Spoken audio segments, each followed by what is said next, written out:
السلام علیکم ورحمۃ اللہ وبرکاتہ۔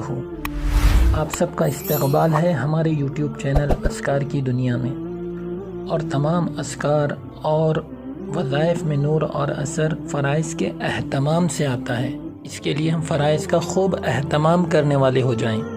آج کا ہمارا ٹاپک ہے اولاد سے محروم حضرات کے لیے، کہ جو لوگ اولاد کے طالب ہیں، اولاد سے محروم ہیں، جن کے پاس اولاد نہیں ہے، تمنا کرتے ہیں کہ اللہ انہیں نیک صالح اولاد دے، تو ان کے لیے علماء نے لکھا ہے کہ قرآن شریف کی آیت سورہ شورى کی آیت نمبر 49، للہ ملک السماوات والارض یخلق ما یشاء یہب لمن یشاء انثا ویہب لمن یشاء الذکور۔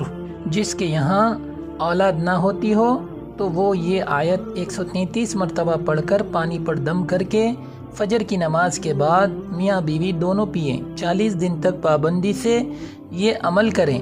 اللہ کی ذات سے امید ہے انشاءاللہ نیک صالح اولاد ہوگی۔ کئی لوگوں کو اس عمل کا فائدہ ہوا ہے۔ السلام علیکم ورحمۃ اللہ وبرکاتہ۔